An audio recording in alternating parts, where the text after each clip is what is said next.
Thank you for viewing my short sale video. This video will give a brief overview of the short sale process.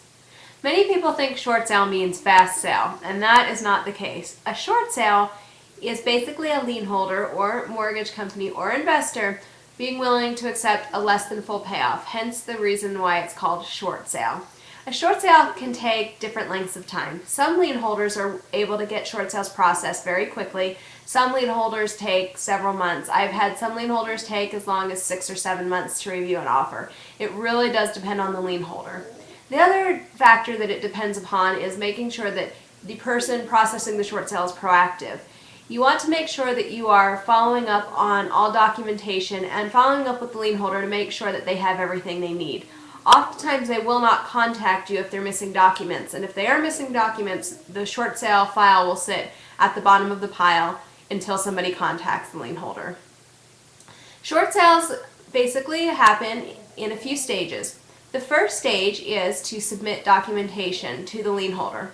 Many lien holders will not accept a short sale package unless there's an offer. Now this can vary with some FHA loans, this can vary with other types of loans, but generally speaking, most lien holders will not review any short sale packages until there's an offer. Once there's an offer, the short sale package is submitted to the lien holder. The short sale package consists of several documents. From the borrower, it typically consists of 1 to 2 years of tax returns. It consists of typically 1 to 2 months of pay stubs. Now, if you're self-employed, you won't have pay stubs, and so the lien holder will be requiring year-to-date profit and loss statements. The package will also include 1 to 2, sometimes 3 months worth of bank statements. It will also include a hardship letter. The hardship letter is a document that explains what your hardship is, why you're asking for the short sale. The lien holder will also require you to submit what's called a financial statement. Now, some lien holders have financial statements that they require that are on their own sort of form. Other lien holders are fine with some sort of just written financial statement, such as a spreadsheet or just something typewritten. From the real estate broker, we will submit information from the title company. We will submit what's called a HUD, or estimated settlement statement. This gives the lien holder information as far as what they should expect after closing costs, commissions, everything, if there's any liens that need to be taken care of. The real estate agent will also submit the purchase contract, as well as sometimes title information. In addition to that, the lien holder may require additional documentation. And so every short sale is very, very individual, but that's just a general overview. From the time that the lien holder receives the information, it will typically take another 24 to 48 hours, sometimes 72 hours to show it in their system. From that point, every bank is different and every lien holder is different. And so from that point, that you want to continue to follow up and make sure they have all the documentation they need. If the lien holder is one that's taking a while to respond to your short sale, they may ask for updated information such as your pay stubs, your year-to-date profit and loss if you're self-employed, and updated bank statements. Once the file has gone through the submission and the typical viewing to make sure all the documentation is there, normally the file is then submitted to sometimes a stager, sometimes submitted directly to the negotiator. The negotiator is the one that will look at the file, will order what's called a BPO, which is a broker price opinion, or an appraisal. This is how the bank will receive, or investor or lien holder will receive, the valuation information.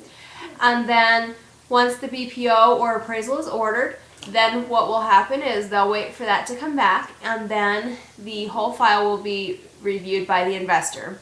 The investor is the person, company, corporation who is actually the money end of the loan. So even if you're with a company, for instance, ABC Mortgage, your investor might be Wells Fargo. And a lot of times you don't know who your investor is, but the investor is the one that will make the final decision. Once the investor reviews the file, then what will happen is the file will go back to the negotiator and you will get a response.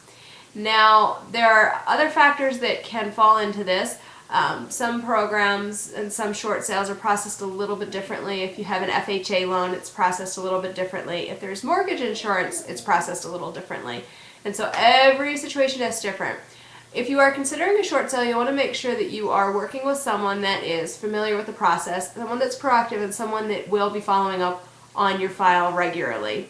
This will ensure that you will have the highest likelihood of getting the short sale approved. When you are looking at doing a short sale, you also want to consider potential legal and tax liabilities. I always recommend to my clients that they do talk to an attorney or a tax professional if they have questions about that sort of thing, because those professionals, your CPA, your tax advisor, your attorney, will know specifics about your particular situation. There are some tax liabilities as far as potential income tax you would have to pay on the short sale deficiency. So again, you'll want to make sure that you're communicating with your tax professional to make sure that you're protecting yourself as much as possible for many tax liabilities. Thanks again for viewing my video, and I hope you have a fantastic day. Again, please feel free to contact me if you have any questions at all. I am happy to be a resource to you if you have any short sale related questions.